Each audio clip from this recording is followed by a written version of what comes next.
musidɓe julɓe, hande eɗen asewe 17 juin 2023.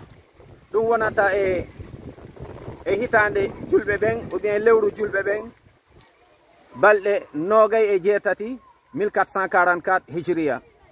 konnum fala wolde mum wonandema ko balɗe ɗiɗi inchallah taala no gasa jango woni dimanche, no gasa ko faɗɗi jango e tenen wonata premier jour e ndu lewru ɗon enne zulhijja, lewru donkin. e ndun lewru ɗon si naati, kala marɗo anniye layyagol, hirsugol dammol fi ñande iidi, haray kala marɗon anniye ɗon haray himo haɗa fembagol, himo haɗa ɗuytugol peɗali, himo haɗa memugol kala ko yowiti e sukunu makko ma e leeɓi makko. awa kala faalaɗo fembade ma ɗum ɗuytude peɗali yo waɗu ɗum fewdo ɗo ha jango. si tawi ko faɗɗi jango haray andu haray hande kadi a ɗoaka memde ɗum ha ñande nde julde nden hino feƴƴa, ma ha ñande nde on tigui no hirsa inchallah. awa mo kala e men yo wattangila e mum, yo Allah subhanahu wa ta'ala jaɓan en hajjoyɓe ɓen, yo Allah jaɓanɓe ɓe hajjoyaali o, yo Allah subhanahu wa ta'ala niwinanɓe ɓe hajjoya.